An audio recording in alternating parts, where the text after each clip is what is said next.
Donc, ce sont les mots ou les groupes de mots qui s'accrochent entre eux pour former des phrases. Je vais dire le train.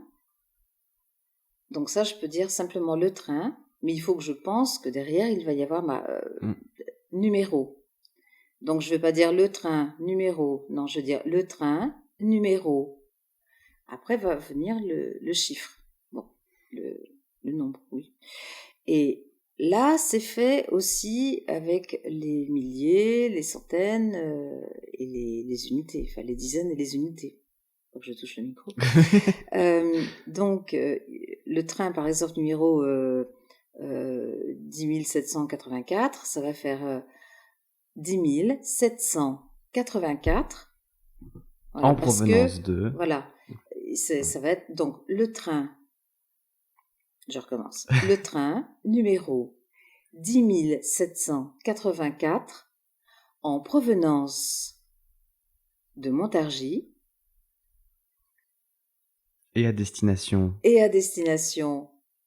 Montargis, voilà. on va dire Perros-Guirec. C'est un bon train, ça. Va entrer en gare, voie 3. Yo, salut, j'espère que vous allez bien. Je parle pas trop fort parce que je suis dans le train en fait, je suis dans les toilettes du train, c'est de circonstance déjà, et je suis en route direction les Arcs. On va aller avec Julien Josselin, Adrien Méniel et Valentin Vincent pour faire un live exceptionnel à l'occasion du Festival du cinéma européen des Arcs.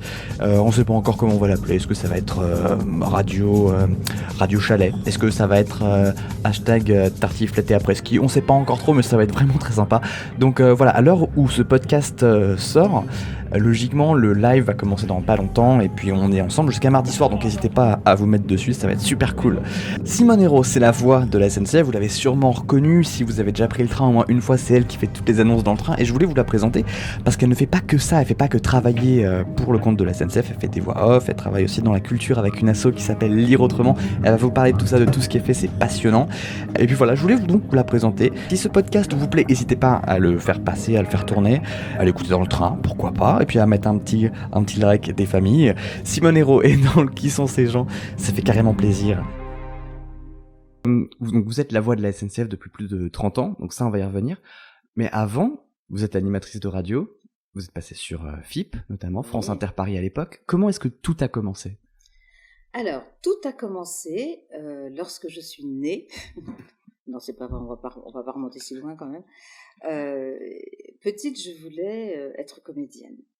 Et évidemment, comme toute bonne famille bourgeoise qui se respecte, passe ton bac d'abord, on verra après, etc., etc.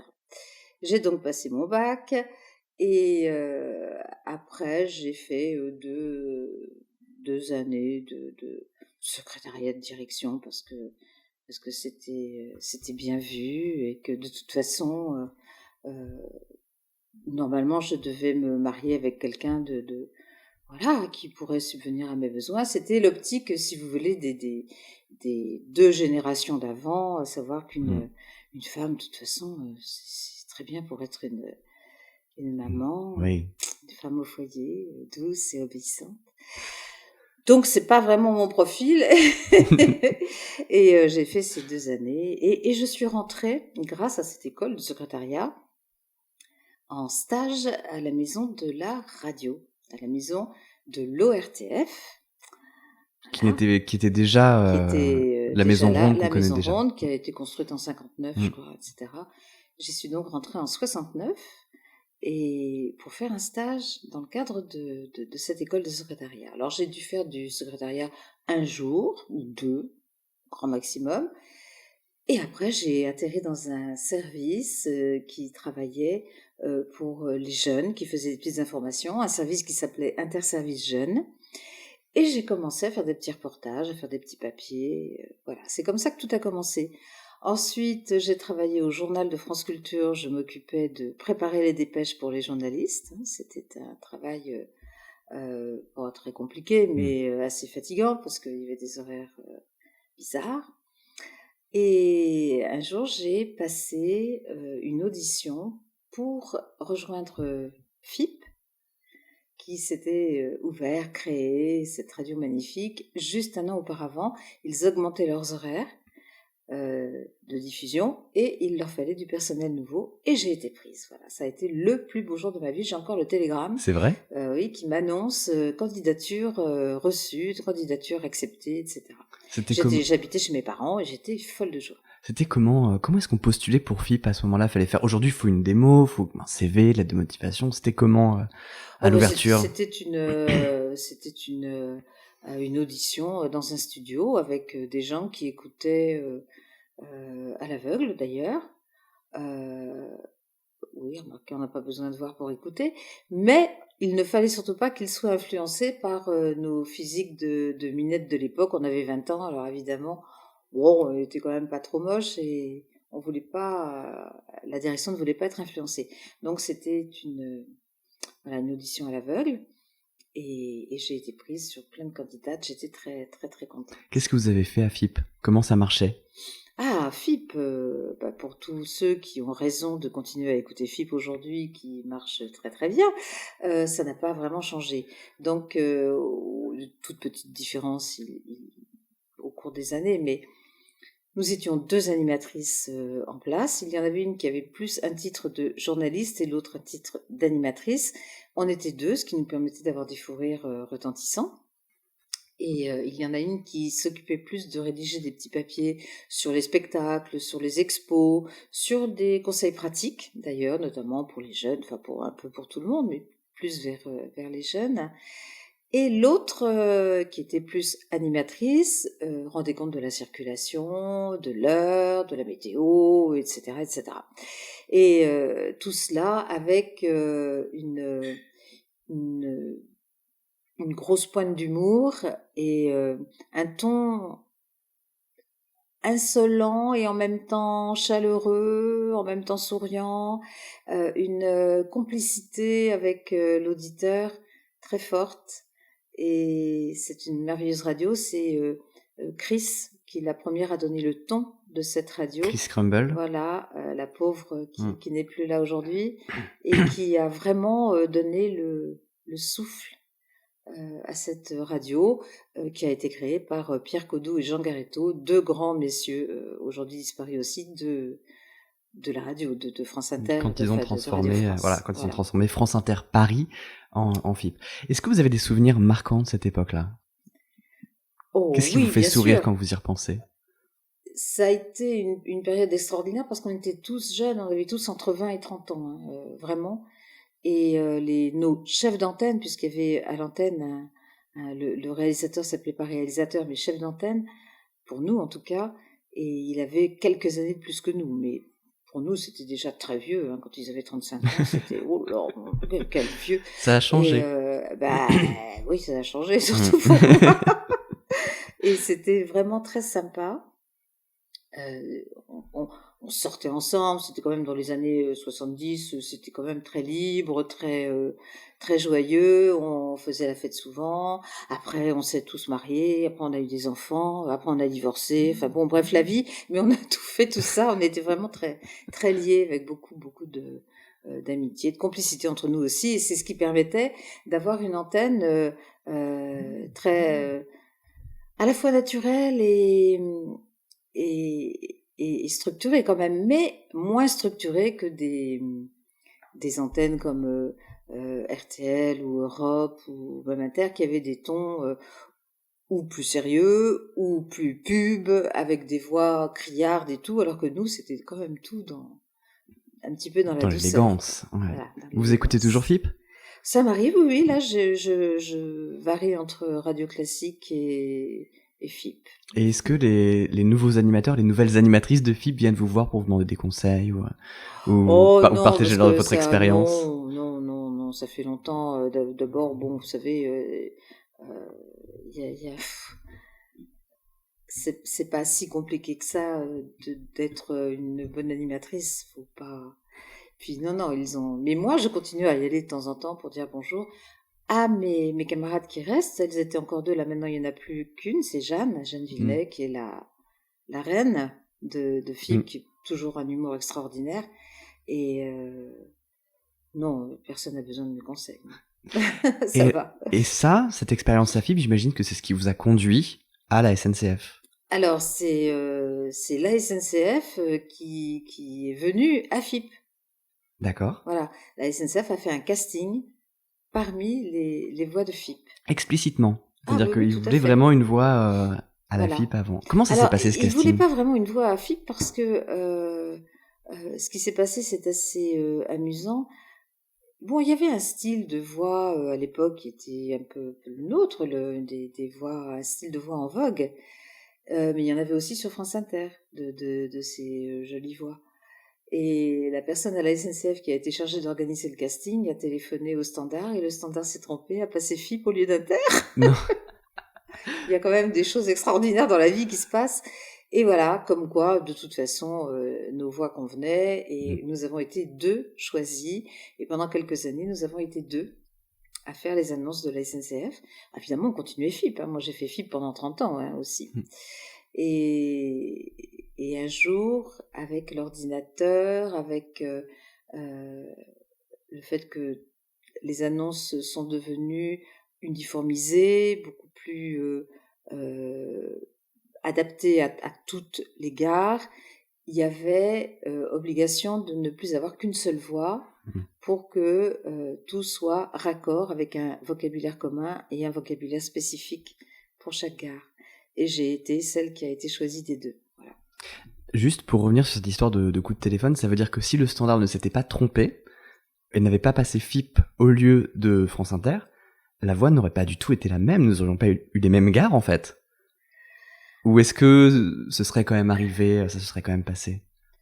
Bon, de toute façon, je vous dis encore une fois, il y a tellement Ouais, c'est un coup du destin. Oui, voilà, c'est le destin, c'est ça, c'est un coup de chance. Bon, je dirais plus la chance parce que le destin, j'y crois pas trop.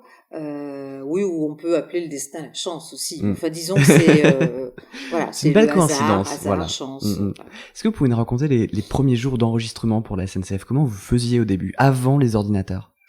Alors, avant les ordinateurs, tiens, mon chat qui Oui. miaule, je sais pas si on l'entend. Bonjour, mon minou, Bonjour. viens. Il est Baudelaire. caché, il manifeste. Mon chat s'appelle Baudelaire. Un Toute hommage. simplicité. Comme. J'aime beaucoup. Est-ce qu'il est aussi talentueux et aussi punk et rebelle? Non, il viendra pas sur mes genoux. Alors, comment ça se passait au début, les enregistrements à la SNCF? Eh bien, aujourd'hui, il y a la concaténation, c'est-à-dire ce sont des mots ou des groupes de mots qui sont enregistrés avec des intonations différentes pour être accrochés comme des voitures à d'autres mots. À l'époque, nous enregistrions les phrases entières et nous avions 2 services d'hiver, service d'été et pour toutes les gares. Donc ça donnait des heures et des heures et des heures d'enregistrement et on enregistrait tout. Et pour un train, il y avait généralement pour des gares de passage 3 annonces, la pré-annonce, l'annonce d'arrivée et l'annonce de départ. Ce qui faisait beaucoup de choses, c'était les phrases donc entières. Alors tout cela était enregistré sur des petites bandes, les bandes, voilà, avec des magnétophones. Je ne sais pas si vous connaissez encore ce mot. Si. Mais j'ai suivi mes cours d'histoire, je vois bien. Ah d'accord, je vois. Bon d'accord. Cours d'histoire, c'était à la période de l'Antiquité où nous avions encore des magnétophones. Rendez-vous compte. Eh bien oui, il y avait des magnétophones avec des bandes magnétiques, et des grosses bandes, des petites bandes, des cassettes. Vous connaissez ce mot-là? Bien sûr. Cassettes, des petites cassettes, des grosses cassettes. Il y avait des systèmes très différents un peu partout. Et donc l'arrivée de l'informatique a permis d'unifier tout ça. D'accord. Ça représentait combien de temps de travail pour un train, pour une gare? Parce qu'on a du mal à imaginer le travail à quoi ça correspond. Vous avez dû passer presque une journée par gare. C'est-à-dire que la gare de Lyon-Pardieu nécessite plus d'heures d'enregistrement que la gare de Lison ou de Plouaret-Trégor. Faut bien le reconnaître. Et donc on pouvait enregistrer soit une gare pendant 2 jours, pendant un jour, ou plusieurs gares pendant une journée. Mais ce qu'il y a de certain, c'est que de temps en temps, on nous ouvrait la porte et on nous aérait parce qu'on tombait dans les pommes. Enfin, on risquait de tomber dans les pommes parce qu'à force de parler, Je sais pas, j'ai l'impression qu'on respire moins et au bout d'un moment, c'est assez, c'est assez fatigant. C'est beaucoup moins dur que de travailler dans la mine, Hmm. croyez-moi, mais ça peut avoir une petite fatigue, mais Ouais, c'est génial. Moi, j'adore parler devant un micro. c'est votre Voilà, vie. Regardez, puis en exactement. plus on remet ça maintenant. Et vous n'êtes même pas payé pour ça d'ailleurs. N'importe. Je vais en parler au Oui, directeur. oui, tout à fait. Est-ce qu'il y a des villes, des noms sur lesquels vous avez bloqué et pour lesquels vous avez eu du mal? Est-ce qu'il y en a d'autres au contraire qui ont été très fluides, très facilement? Quelle était la Oui, difficulté du métier? alors les villes, c'est extraordinaire. À chaque fois, quand on me demande lors d'interviews de redonner des noms de villes comme ça, tout d'un coup, j'en ai tellement qu'à la limite, il n'y en a plus une seule qui me vienne. Mais en revanche, ce que je peux vous dire, c'est que la première gare que j'ai enregistrée, c'était Chambéry-Challes-les-Eaux. Et cette gare, ce nom de gare, sonne à la fois pour moi comme un souvenir et comme quelque chose de magnifiquement poétique et très joli au niveau de la sonorité. Vous vous rendez compte? Chambéry-Challes-les-Eaux, ça coule tout Hmm. seul, voilà, comme les eaux d'ailleurs. Vous savez, les mots, euh, il y a quelque chose de magique hein, dans le langage, et je suppose que c'est vrai également pour toutes les langues. Il y a des mots qui, euh, qui disent ce qu'ils sont, enfin, au niveau de la sonorité. Hmm. Je trouve c'est merveilleux ça. Chambéry-Challes-les-Eaux. Euh, Ça, c'était beau, c'est facile, et il y en a beaucoup comme ça en France. Il y a des mots qui sont plus compliqués à aborder, comme on est en Alsace, hein, faut pas se le cacher. Mais une fois qu'on connaît un petit peu les trucs, ça va mieux. Euh, Vous pensez à quoi? alors, par exemple, on peut dire Dupigheim, c'est pas vilain non plus. Hmm. Mais il faut savoir que Gheim, ça c'est comme ça. Ou par exemple, il y a beaucoup de gens qui disent Molsheim. Oh, là, ils sont fous. C'est comment? C'est Molsheim. Voilà, SH c'est S, c'est pas ch. Bon, alors après, il y a c'est plus compliqué pour, par exemple, il y a des villes du nord, Wateperlek. Ça s'écrit pas du tout comme ça se prononce. Je ne vous dirai pas comment ça s'écrit, je me souviens pas. Bon, évidemment, il y a des mots qui sont moins jolis. Berk. Bon, c'est pas Burk, hein, mais c'est Hmm. Berk. Mais on n'est pas obligé de dire Berk. Hein, on peut dire Hmm. Berk, Koetkerk. Voilà. Donc, il y a aussi la manière dont on prononce les mots. En Bretagne, il y a des jolis, je vous en ai cité un tout à l'heure, Pleuret, Plouaret, Trégor. Trégor. Euh, Après, il y a des petits pièges comme euh, euh, les un qui se prononcent un ou n. Hmm. On va dire Pont-Aven, Hmm. bien sûr, mais Plébin, enfin bon, ou des choses comme ça, c'est des petits pièges. Et la région la plus compliquée, la plus difficile, c'est Midi-Pyrénées. C'est vrai. Oui, parce que il y a des. Alors, je vais être incapable de vous redonner des noms, mais sachez qu'il y a par exemple, des T à la fin qui quelquefois se prononcent et quelquefois ne se prononcent pas. Voilà, c'est assez compliqué et même d'un village à l'autre, ils sont pas tout à fait d'accord sur la prononciation. Et nous, on veut absolument faire plaisir aux gens. C'est insupportable quand on. Moi, j'ai vécu toute mon enfance à Rueil-Malmaison. Hmm. Quand j'entends certaines personnes dire Reuil, je supporte pas, quoi. C'est Rueil, c'est pas Reuil.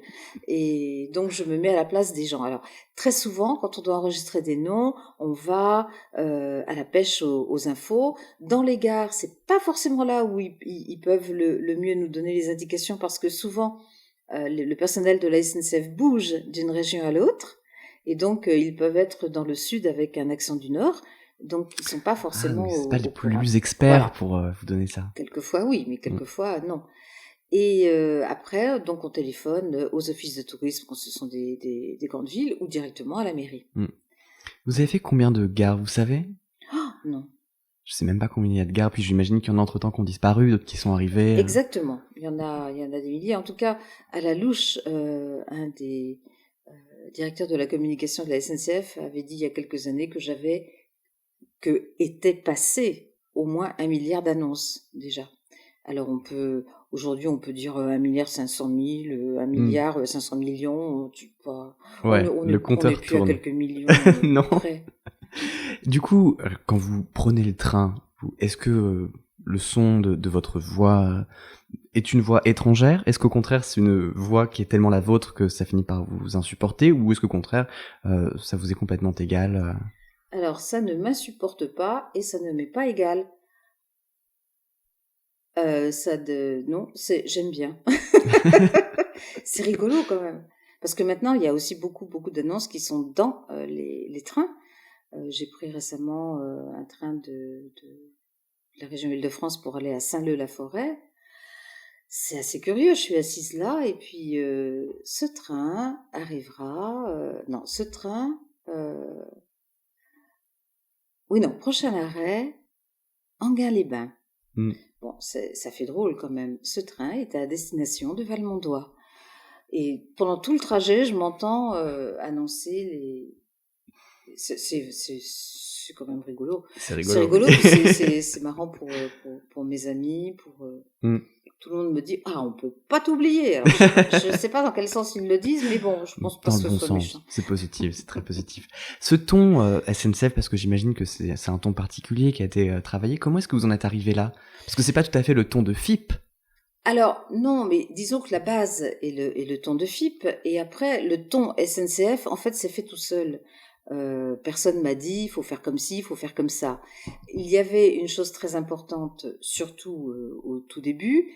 euh, les gares sont des univers bruyants. Moi, il paraît que j'ai des qualités techniques à ma voix, j'y suis vraiment pour rien, qui font que ça passe plutôt bien comme fréquence dans un univers bruyant. Bon, maintenant, les sonorisations de l'époque, d'il y a 30 ans, ne sont pas aussi bonnes que celles d'aujourd'hui. Donc, il fallait absolument parler lentement pour que les sons ne se mélangent pas. Parce que si on dit le train à destination de Paris, nanana, bon, ça va faire une bouillie. Donc, c'est pour cela que les annonces en gare sont toujours plus lentes. En tout cas, quand ce sont les miennes. Quelquefois, ce sont les agents qui prennent le micro parce qu'il y a une situation d'urgence et qu'il faut vite réagir. Et malheureusement, alors de temps en temps, je leur fais une sorte de partage d'expérience pour essayer de leur faire comprendre que s'ils parlent vite, on ne comprend rien. Parce que même avec de meilleurs micros et de meilleurs sonos aujourd'hui, il faut faire attention dans un univers qui résonne. Faut pas parler vite. Évidemment, l'articulation est primordiale, essentielle. Et voilà. Donc le ton, il s'est fait tout seul. En revanche, maintenant, tout cela est meilleur, de meilleure qualité. On peut commencer à parler un poil plus vite. Et en tout cas, dans tout ce qui est, puisque je fais aussi tous les répondeurs, les serveurs de la SNCF interne et externe, là, on peut parler plus vite. D'abord parce qu'on est au téléphone et que ça va être très énervant si on vous dit « Madame, veuillez s'il vous plaît ne pas quitter, on a envie de me tuer ». Donc, c'est pas quelque chose qui me séduit particulièrement. Donc, on va plus vite, et dans les trains aussi. Parce que dans les trains, les sonos sont la plupart du temps excellentes. En tout cas, dans les très très beaux nouveaux trains de banlieue, ils sont magnifiques. Tous ceux qui sont colorés, là, c'est joli comme tout. Là, c'est très très bon. Et là, si je lis trop lentement, ça énerverait les gens. Ouais. Et puis donc après, là, on parle plus vite. Et puis la sonorité la sono des gares maintenant est aussi plus développée. Oui. Ils font attention à l'acoustique. Saint-Lazare a été refaite, l'acoustique s'en ressent. D'accord. Oui, tout à fait. Et dans les gares nouvelles, les nouvelles qui commencent à avoir quelques années maintenant, les gares TGV du Sud, par exemple, les haut-parleurs ont été multipliés et à hauteur d'homme. D'accord. Voilà, pour donc que ce soit plus facile à percevoir. Voilà, il n'y a plus ces grands haut-parleurs qui tombaient du ciel et le son était noyé. Est-ce que vous avez fait des spécificités régionales dans le ton par exemple, est-ce que vous avez, je pense par exemple au sud-ouest ou en Bretagne, est-ce que il y a des phrases que vous avez pu prononcer pour des gares que vous n'avez pas forcément prononcées pour d'autres par rapport aux gens? C'est peut-être d'ailleurs la seule chose que l'on puisse reprocher à la voix de la SNCF qui vit sa vie toute seule. Quand je dis la voix de la SNCF, c'est comme si c'était une entité, quoi. parce que certaines personnes regrettent le temps où, on peut dire Marseille, ici Marseille, et voilà, et c'était, pour la majorité des gens, c'était les vacances. Mais voilà, les gens prennent le train tous les jours, et qu'ils soient à Marseille ou à Lille, ils ont besoin de bien entendre. Alors les annonces, ou comme les annonces dans les films de Tati, il y a des annonces extraordinaires. Bon, on voit tous les gens qui vont d'un quai, puis après qui vont Dans à l'autre. l'autre et tout. Bon, c'est super. Voilà, c'est un regret de certaines personnes de ne plus entendre les différences d'accent régionaux. Mais la SNCF a voulu une voix unique pour que ce soit compréhensible par un monsieur du Nord qui va dans le Sud, et pour que ce soit également compréhensible pour les étrangers. Là, on a abordé donc tout ce qui concerne la période pré-informatisée. Comment ça s'est passé, l'arrivée du numérique? Vous avez parlé d'un terme... La concaténation. Voilà, c'est ça. Je ne l'avais plus, mais je vais tellement le noter parce que ça, en Scrabble, à mon avis, ça remporte tout. Dis donc, ça fait beaucoup de lettres. Hein. Ça fait beaucoup de lettres à piocher d'un coup. Et puis, il n'y a pas de Y, de Z. Non, finalement, c'est pas... C'est vrai que... Ouais, mais si c'est bien placé, ça peut... Peut-être. Si c'est bien placé, ça peut le faire. Sur 2 rouges. Hein. Ouais, là, du coup, si en plus on a un mot contre triple après, ça peut marcher. Ouais. Alors, qu'est-ce que c'est exactement?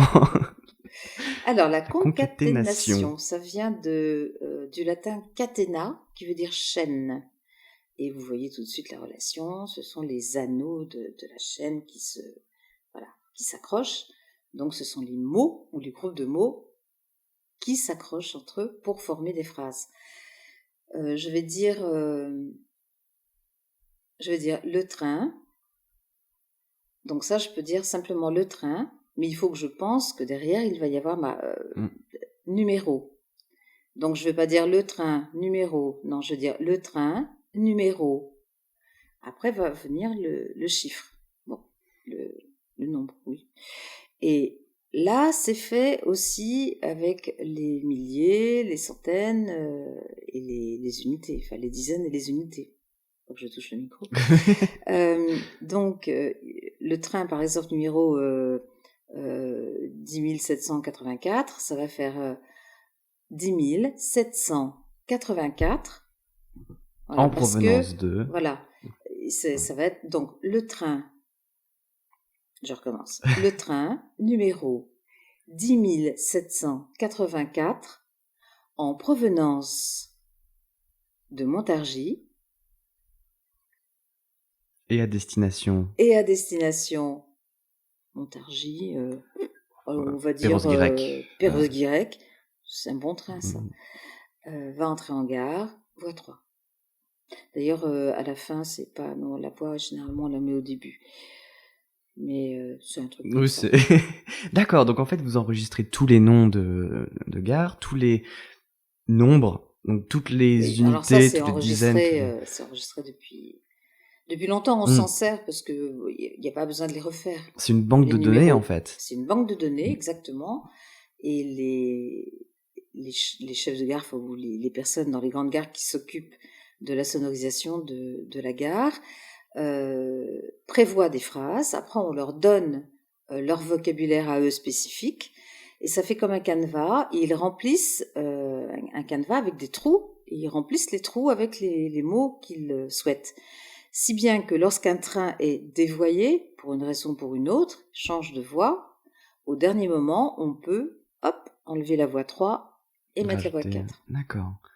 Pratique. Donc j'imagine que pour vous, c'était un travail qui était plus rapide. Vous n'aviez plus du coup à donner toutes les phrases d'un coup. Ça s'est passé en quelle période? À quelle période on est passé à la concaténation? Écoutez, alors bon, déjà ça s'est fait progressivement parce que toutes les gares n'ont pas été équipées en ordinateur tout de suite. Voilà. Donc ça s'est fait progressivement. C'est apparu quand ça? Moi, j'ai plus de notion du temps. Je comprends pas vraiment ce qui se passe là. C'est dans les années 90, non? D'accord. À peu près, non? Peut-être. Je pense. Je sais pas, vous n'étiez pas né, vous? Non, pas du tout. Avant-hier, j'arrive tout juste. On vous a trouvé dans un chou. Oui, c'est ça, au bord d'un lac. Voilà, donc oui, 90. D'accord. Et ça s'est fait progressivement et maintenant, Ouais, maintenant ça fonctionne comme ça. oui. Est-ce que du coup on vous appelle maintenant pour vous dire on a besoin d'un mot, on a besoin d'une Oui, nouvelle alors gare? Comment ça se passe?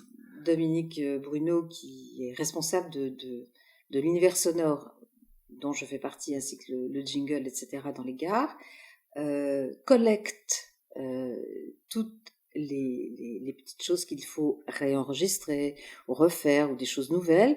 Il les collecte et il m'appelle et je vais faire une séance d'enregistrement au siège de la SNCF qui est à Saint-Denis. Maintenant, voilà, qui est beaucoup plus loin que chez moi. Avant, c'était à Montparnasse, c'était impeccable, mais maintenant, c'est à J'ai un petit Saint-Denis. crochet à faire. C'est Mm. quoi la dernière chose que vous avez enregistrée? Ben, j'y vais lundi. Et la dernière chose que j'ai enregistrée, c'est un spot pour pour France Télévisions à propos du train du climat. Il va y avoir, bon, vous savez, la grande conférence COP sur le 21. climat, voilà. Et la SNCF a un train forum qui change d'aspect. Ça peut être le train du chocolat, et le train à ce moment-là, il est couleur chocolat, et c'est délicieux. Et ça peut être le train du travail, et le train de la littérature. J'ai participé à pas mal de trains. Ça fait des années qu'il y a ce train forum qui se promène après dans toute la France, et les gens viennent assister à une expo, à des animations dans le cadre de ce train forum dans leur gare. Là, c'est le train du climat qui va démarrer très bientôt, le 6, je crois, ou le 5, je ne sais plus, à la gare de Lyon.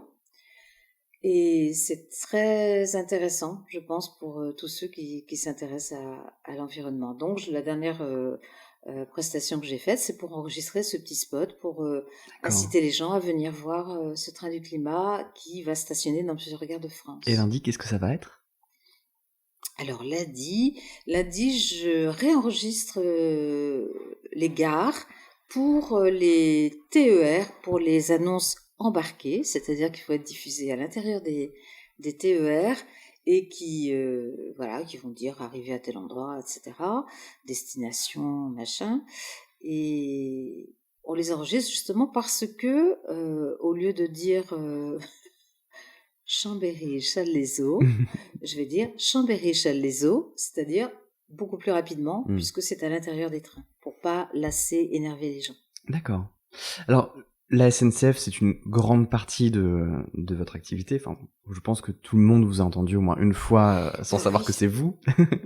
Mais vous ne faites pas que ça. C'est-à-dire que vous avez aussi Non. une grande activité théâtrale. Vous avez une association, on va revenir dessus. Mais qu'est-ce que vous avez d'autre comme activité avec votre voix? Est-ce que vous faites de la scène? Qu'est-ce que vous faites d'autre à côté de la SNCF? Alors, lorsque j'ai décidé d'arrêter la radio, c'était pour aller à la rencontre du public. J'avais envie de me produire en public, puisque c'était mon rêve d'enfance. Hein. Souvenez-vous, au début de l'interview, il y a 3 heures, on a commencé par parler de mon enfance, et je vous ai dit que je rêvais d'être comédienne.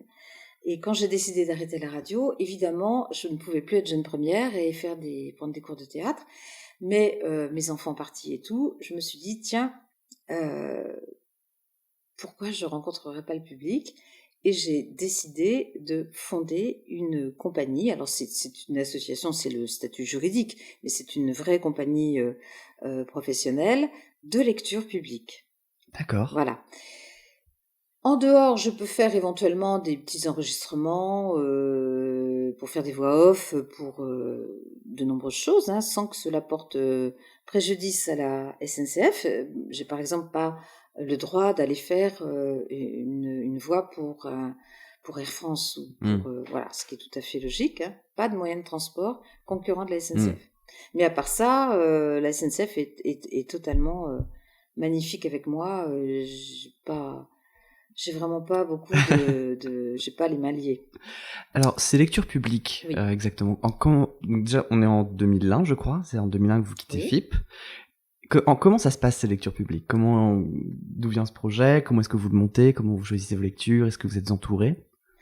Alors, cette compagnie de lecture, nous l'avons créée à deux, avec un ami qui travaillait donc au centre audiovisuel de la SNCF, qui n'existe plus aujourd'hui, puisque la majorité des grandes entreprises font appel à des sociétés extérieures. Et nous l'avons créé donc avec cet ami qui me connaissait depuis le début, quoi, mais on travaillait pas ensemble à l'époque. Et lui, il a été mis à la retraite parce qu'il aurait bien continué à travailler, mais voilà, à cette époque-là, maintenant on peut continuer, à cette époque-là on pouvait pas. Et comme c'est un hyperactif, qui travaille 24 heures sur 24, 7 jours sur 7 et 365 jours par an, mais je ne vous mens pas, il a dit, si tu veux, tu vas pas te lancer à faire des petites lectures comme ça, il te faut un cadre, une structure. J'ai dit, d'accord. Il me dit, je vais t'aider, voilà, puis après, tu te débrouilleras. Et en fait, il s'est pris au jeu et il m'a aidé. Et on n'est pas trop de deux, croyez-moi, pour faire tout ce qu'on fait. Alors, ce sont des lectures, ce sont des petits spectacles de lecture.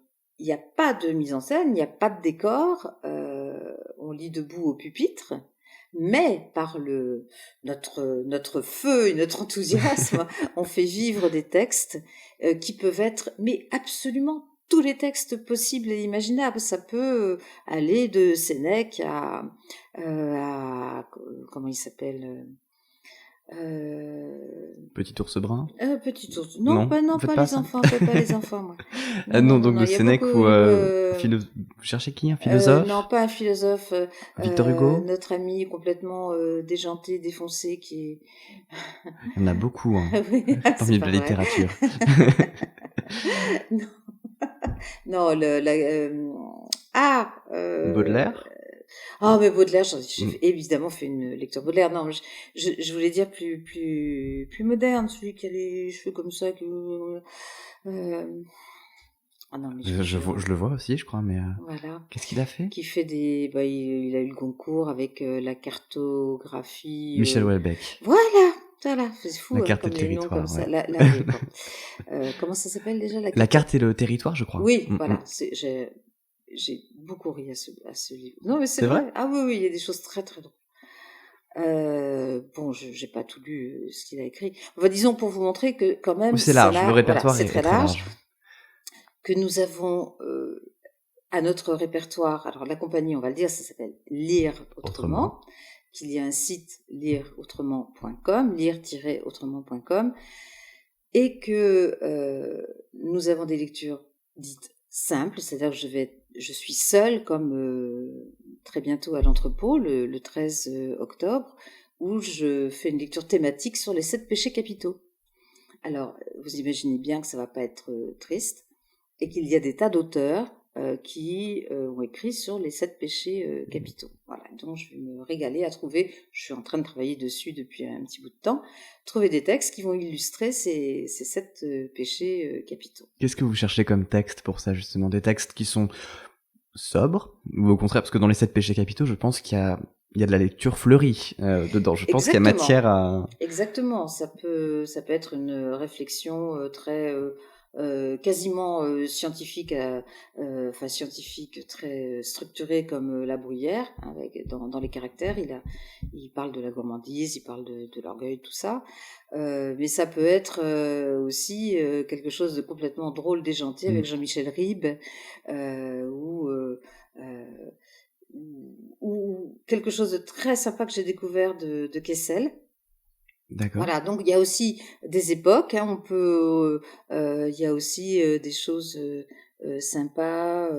Évidemment, pour l'avarice, hein, on peut très bien prendre Molière, mais je vais pas le prendre parce que je vais pas non plus jouer une scène et puis on n'y croirait pas. Je veux dire, je vais pas faire Harpagon, quoi encore. Mais voilà, on peut trouver des choses extraordinaires. Ça, c'est une lecture où je vais être seule en scène devant un public qui n'est pas un énorme public, qui est un public très sympa à l'entrepôt dans le 14e arrondissement, qui est vraiment un lieu extraordinaire parce que son directeur a décidé de continuer à faire de la culture. Et la culture, c'est pas forcément triste, hein. Et voilà, et c'est chapeau à lui. C'est sur quelle station de métro? C'est Pernetti, l'entrepôt, voilà. C'est vraiment un lieu très sympa où il y a aussi bien de la musique que du cinéma, c'est un vrai lieu culturel. Un cabaret culturel, ouais. Un cabaret culturel, et il y a un restaurant qui est super aussi. En plus. Voilà, en plus. Tout est bien. Voilà, tout est bien. Et puis, il y a aussi des lectures un petit peu plus, beaucoup plus même compliquées, avec des comédiens que j'engage. On forme une équipe depuis très longtemps. Je ne peux pas les engager tout le temps parce que, évidemment, on n'a pas beaucoup d'argent, bien qu'on soit soutenu par la mairie de Paris et par la DRAC. Mais lorsqu'on nous achète nos lectures, que les personnes peuvent aller choisir sur le site, on fait des choses formidables. Dernièrement, j'ai fait une lecture qui s'appelle Biki de Montmartre. Et Biki, c'est le surnom que Éric Satie avait donné à Suzanne Valadon, la mère du trio. Et D'accord. Suzanne Valadon, c'est une femme formidable qui a servi de modèle à Renoir, à des tas de sortes de peintres et de gars, voilà. Et on a fait ça 2 jours de suite dans un magnifique petit théâtre, le Ciné 13, Théâtre 13, qui est rue Junot, et c'était extraordinaire. Et là, on était 3 comédiens en scène, une pianiste avec qui on travaille depuis très longtemps, qui a joué des œuvres de Satie, Debussy, Ravel, etc. C'était vraiment sympa, et une chanteuse lyrique. Et D'accord. des images, et une projection d'images du vieux Montmartre. C'est un spectacle très complet, c'est vraiment bien. Donc vous voyez qu'on a toutes sortes de choses. Oui, en fait, la lecture, c'est un point d'entrée pour faire plusieurs formes. Après, Voilà. vous faites des compositions sur mesure presque. Ouais. Vous avez dit que le public pouvait choisir des lectures?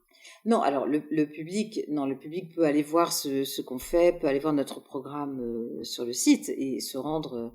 Il peut s'inscrire à la mailing list qu'on envoie tous les mois. Non, ceux qui peuvent choisir, c'est ceux qui peuvent nous engager. Oui, voilà. Oui, alors c'est là, qu'ils viennent ça, nombreux, voilà. parce que c'est Absolument. tellement dur en ce moment, tellement dur. C'est vrai? Vous trouvez? Ah, la culture, c'est très très dur. Depuis combien de temps à peu près? Il n'y a pas d'argent pour. Voilà, il y a des tas de compagnies qui sont obligées de mettre la clé sous la porte. Il y a des festivals qui sont morts. C'est terrible. Ça, c'est quelque chose que l'on entend beaucoup. Et moi, encore une fois, je suis une avant-hier, donc j'ai l'impression que c'est un discours que j'ai toujours entendu. Est-ce qu'il y a eu un point de rupture à partir duquel vous avez senti que la culture était mise plus en difficulté financièrement? Ou est-ce que c'est une situation qui a toujours été un peu délicate? Alors, c'est une situation qui a toujours été un peu délicate, c'est vrai. C'est vrai que les comédiens sont des gens passionnés, mais qui... les comédiens sont des gens passionnés, mais qui, depuis Molière et même avant, sont très souvent des gens qui ont du mal à vivre. Mm. Voilà, et qui autrefois étaient enterrés dans le fond du cimetière et encore. C'est incroyable. Ça n'a pas beaucoup changé. Rendez-vous compte que sur les formulaires, quand on remplit un formulaire et qu'on vous demande votre profession, il y a tout, sauf artiste. C'est pas toujours considéré comme, enfin, c'est toujours pas considéré comme une profession. Il y a marqué autre, et ça me rend malade, quoi. Vous pensez à quel formulaire? Enfin, c'est des formulaires administratifs formulaire officiels administratif officiel, ou quand on veut, je sais pas moi, de prendre une carte d'un magasin. Votre profession? Alors, retraité? Non, je suis pas retraité. Non, je serai jamais retraité. Vous faites quoi? J'ai dit, je suis comédienne. Ah, profession libérale? Non, ça n'a rien à voir. Bon, bref, c'est invraisemblable. D'accord. Alors, je pense qu'il y a toujours eu des difficultés. Mais je pense que aujourd'hui, avec ce marasme économique et c'est grave. Je veux dire, quand on voit le taux de chômeurs, évidemment, les artistes, tout le monde en a besoin. Tout le monde a besoin d'aller se distraire ou se cultiver. Mais ce ne sont pas, malheureusement, les artistes qui vont être prioritaires lorsqu'il n'y a pas d'argent. Il y a aussi des gens à secourir, il y a aussi des problèmes de logement, il y a aussi... Voilà. Alors, bien que ce soit hyper important, parce que sans culture, un pays, ça meurt. Enfin, je veux dire, ça ne vit plus. Voilà. Ça survit. Exactement. Mais est-ce que je vais... que j'ai beau jeu de dire ça, parce que moi, je suis un petit peu sortie d'affaires, même si je continue à travailler et à gagner ma vie, mais est-ce que si on me présente quelqu'un qui a besoin d'un logement et de manger tous les jours, est-ce que je peux dire honnêtement, non, désolé, l'argent qu'on vous donnerait, je préfère qu'on me le donne à moi pour monter un spectacle. Ouais. Bon. Alors, c'est très manichéen ce que je viens de dire, c'est basé, c'est faux, ça marche pas comme ça. Mais Là, vous sentez quand ça même fait qu'il y a. réfléchir, quoi. Ouais. Alors, il y a aussi le fait que il y a beaucoup de comédiens, peut-être trop. Oh non, il y en a jamais trop. Non. Je suis d'accord, il y en a jamais trop. Mais est-ce que c'est pas, est-ce que justement c'est une idée qu'on entend souvent, enfin c'est un discours qui est d'ailleurs souvent entretenu chez les personnes qui sont souvent détracteurs du milieu culturel. C'est très large en plus le milieu culturel. Enfin c'est un peu une nébuleuse pour moi. Il n'y a pas de limite au milieu Bien culturel. sûr. Ça peut prendre des milliards de formes. Oui, Euh, ça peut être votre spectacle, ça peut être de la radio, bien milieu sûr. culturel aussi. Est-ce que justement ce discours de dire il y a d'autres priorités, c'est pas une façon de mettre la poussière sous le tapis? Parce que quelque part, il y a toujours d'autres priorités. Oui, non, c'est pour ça que je vous dis aussi, Mm. oui, c'est pas nouveau, Ouais. cette histoire Mais alors, pratiquement, il y a quand même énormément de subventions qui ont été sucrées Ouais. les années qui viennent de s'écouler et cette année encore. Malheureusement, les deux spectacles qu'on vient de faire, en mettant des places à 12 ou 15 euros, ne sont ne suffisent absolument pas à... Il y avait 100 personnes à chaque fois, ça fait 200 personnes, ça ne suffit pas à payer les frais techniques, les comédiens et la location de la salle. Ouais. C'est impossible.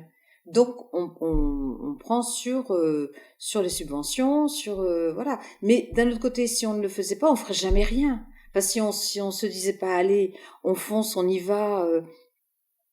On a rempli la salle Gaveau, nous. Combien de places? 900. Pas mal. On l'a fait 2 fois. Bon. C'est quoi comme salle exactement? C'est où? La salle Gaveau, c'est du côté c'est du côté des Champs-Élysées, enfin bon, j'ai oublié Oui, aussi. Non, enfin bon, Paris. la rue, mais c'est voilà, c'est pas très loin Et donc 900 des Champs. places, 2 fois. 900 places, et on avait fait avec l'orchestre de la SNCF, l'orchestre du rail.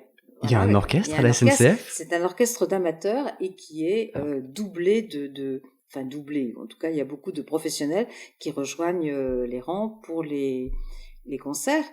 On avait fait des lectures, on était 4 avec un orchestre symphonique de 70 personnes derrière nous, mais si vous pouvez pas savoir l'énergie qu'il a fallu. Alors évidemment la publicité, oui, la communication, on l'a faite parmi toutes les personnes qui travaillent à la SNCF, ils sont nombreux, ils sont venus de toute la France puisqu'ils payent pas le train, ils pouvaient venir. On avait fait un tarif très très bas de 8 ou 9 euros, je sais plus, ou 6 pour que tout le monde puisse venir là. La SNCF nous a donné un tout petit peu d'argent et on est rentré dans nos frais. Mais vous vous rendez pas compte. La sueur, mon Dieu, la peur qu'on a eue de pas remplir. Donc voilà, ça demande, c'est épuisant ce métier quand on veut faire des choses. Et encore nous, c'est une petite échelle. Mais ceux qui veulent, hier soir, je suis allée voir un spectacle dont mon fils a fait la création, qui est comédien également, mais qui pour l'occasion a fait la création lumière et technique. C'est au théâtre de Ménilmontant. C'est un spectacle merveilleux sur une adaptation de Don Quichotte, de Cervantes. Et c'était extraordinaire. Mais ils m'ont dit, ils ont travaillé pendant 1 an pour faire ce spectacle-là. Ils vont le faire 4 fois. Et ils ont une énorme envie que ce spectacle soit acheté. Et ça vaut vraiment le coup. Comment ça s'appelle? Alors, ça s'appelle Le Chant du Coq. Et c'est donc une adaptation de Don Quichotte. de Don Quichotte avec un fil conducteur très précis et beaucoup d'impro. Et les comédiens sont remarquables. Ah, c'est vraiment bien. C'est quoi, donc là on est sur une dimension qui est assez pratique et assez négative du milieu culturel en ce moment. C'est quoi votre meilleur souvenir avec Lire Autrement? Où est-ce que ça vous a amené? Lire Autrement, alors déjà ça nous a amené en Azerbaïdjan, au Turkménistan, en Ouzbékistan, en Algérie, en Angleterre, et puis où encore? Voilà, enfin ça, c'était assez extraordinaire d'avoir découvert ces pays-là, simplement parce qu'un attaché culturel d'une ambassade, un jour, a vu sur notre... c'était bon, on n'avait pas le site encore, mais sur une manifestation à l'époque de l'anniversaire de la mort ou de la naissance, je ne sais plus, de George Sand, ils ont vu qu'on avait un spectacle sur George Sand. Donc, ils nous ont fait D'accord. venir parce que la médiathèque de Bakou allait prendre le nom... Bakou. Bakou, c'est l'Azerbaïdjan. D'accord. Allait prendre le nom médiathèque George Sand. On y est allé, on a sympathisé, il a vu que ce qu'on faisait était bien. Donc à chaque fois qu'il a bougé, après il est allé en Ouzbékistan, donc il nous a fait venir plusieurs années de suite. On a fait des tournées en Ouzbékistan, il y a énormément de gens qui apprennent le français, ils sont passionnés par la France. Et nous, on est allé à la rencontre de tous ces étudiants qui apprennent le français, qui n'ont qu'une envie, c'est de venir visiter la France et qui... Des petits-enfants, on était dans une école dans le fin fond de l'Ouzbékistan où tout le monde est en costume encore traditionnel. Il nous a récité Liberté de Paul Éluard. Enfin, je veux dire, Ah c'est ouais. complètement... C'est extraordinaire. Alors, grâce à l'Erre Autrement, ce sont des souvenirs extraordinaires parce que on se doute pas de ça. Bah non, je Alors, pense que et beaucoup de surtout gens oublient que ces pays existent, bien en sûr, plus. et voilà. Et dans des pays où on peut pas vraiment dire que la liberté d'expression soit une priorité, nous, on apportait un souffle. Je veux dire, dans des pays comme ça, on a quand même récité on a quand même lu les discours de Victor Hugo contre la peine de mort et voilà, et pour l'Europe. Et bon, on était contents de tout ça. Vous avez lu les discours de Victor Hugo en Ouzbékistan. Ouais, ouais, ouais, ouais, ouais. Alors, encore une fois, l'Ouzbékistan, c'est surréaliste. Mais l'Ouzbékistan et l'Azerbaïdjan, c'est des pays, c'est vrai, c'est tragique, mais on oublie que ce sont des pays qui existent. Et Bien encore une sûr. fois, c'est un peu comme la Creuse. Bonjour aux gens de la Creuse. On va venir vous voir dans pas longtemps d'ailleurs. Ce sont des régions dont on a tendance à... Ils sont plus sujets à des blagues qu'à des vraies études, ce qui est nul, un peu. Oui, oui. C'est comment l'Ouzbékistan et l'Azerbaïdjan? Alors l'Azerbaïdjan est beaucoup plus, c'est énormément développé et ouvert et a rattrapé une sorte de retard. Tout ça, c'était des satellites, enfin c'était de l'ex-Union soviétique. Donc avec cette sorte de chape de plomb qui est tombée sur une époque. Et c'est vrai que lorsque nous y sommes allés les premières fois, on avait l'impression d'être en 1960. De par tout simplement le look des jeunes femmes qui étaient comme nous, enfin bon, j'avais 10 ans, pas charrier, mais les années 70 avec des jupes courtes, ça revient les jupes courtes, mais ça c'était celle de la première fois, quoi, les D'accord. mini-jupes, ce qu'on appelait les mini-jupes, quoi. Et c'était très curieux. Mais eux, c'est très très ouverts aujourd'hui parce qu'ils ont beaucoup de pétrole. L'Azerbaïdjan, oui, et vous avez vu avec ce qu'ils ont fait avec l'Eurovision, là, et tout, des trucs délirants, avec une architecture. Voilà, ça, ils sont devenus pire que nous, enfin, je veux dire, voilà, Ouais. vous imaginez. Très occidentalisé. Ouais. L'Ouzbékistan, c'est un pays qui est encore, pardon, beaucoup plus traditionnaliste, avec des vraies traditions qui perdurent. Alors, il y en a des sympas, puis il y en a des pas sympas, hein, comme le choix des maris pour les... Non, pas le choix des maris, d'ailleurs. C'est les parents qui décident pour l'homme, le jeune homme et la jeune fille. Hein. Ah d'accord. C'est pas simplement... voilà. Et il y a des ménages qui vont pas du tout, et puis il y en a qui vont bien. Vous me direz, même quand on choisit son compagnon ou sa compagne, c'est pas pour autant que ça va forcément bien. Voilà. Mais en tout cas, ils ont le droit de divorcer. C'est un pays traditionnaliste, mais ce n'est pas un pays religieux excessif ou, comme on dit, intégriste, comme dans d'autres pays où malheureusement les femmes souffrent réellement et vraiment. Là, il y en a qui peuvent souffrir, hein, ça c'est sûr, mais elles ont éventuellement les moyens de pouvoir réagir. C'est un pays qu'est-ce qu'ils ont alors c'était puisque l'Union soviétique avait décidé dans tel pays on fera ci, dans tel pays on fera ça. L'Ouzbékistan c'est le pays du coton. Ok. Voilà, donc il y a beaucoup de pollution due à ça. À l'industrie du coton? Ouais. D'accord. Mais il y a quand même maintenant, ils revivent, ils ont leur indépendance et voilà, petit à petit, ils revivent. Encore une fois, pas dans une démocratie réelle. Loin de là, on est encore dans une dictature plus ou moins. Voilà, on va s'arrêter là, oui. Plus ou moins. D'accord. Et ça ressemble à quoi le paysage en Ouzbékistan? Parce que ce sont des paysages. C'est de la steppe. Il y a aussi des zones montagneuses, mais que je ne connais pas, avec des lacs, etc. Mais ça, j'ai pas vu. Non, ce que j'ai vu, c'était des trucs qui ressemblent à des autoroutes, mais évidemment, c'est moins bien entretenu que chez nous. Et il y a des gens qui circulent là-dessus avec à dos d'âne, où il y a des troupeaux qui traversent de temps en temps. Voilà. C'est des paysans, non? Ce sont des éleveurs de ou des paysans qui font du coton. Ah oui, non, je veux dire, voilà. C'est des paysans au sens on est dépaysés. Alors, encore une fois, peut-être que c'est là qu'il y avait... La notion d'intonation était peut-être... Je pense que je ne travaillerai pas dans des gares pour faire la voix, mais... C'est pas mal, vous articulez bien. Des paysans... Oh oui, ce serait des paysans et des paysans. C'est ça, oui. Oui. Bon, alors, ce sont à la fois... C'est des paysans. Il y a des paysans et des éleveurs de moutons. Beaucoup. D'accord.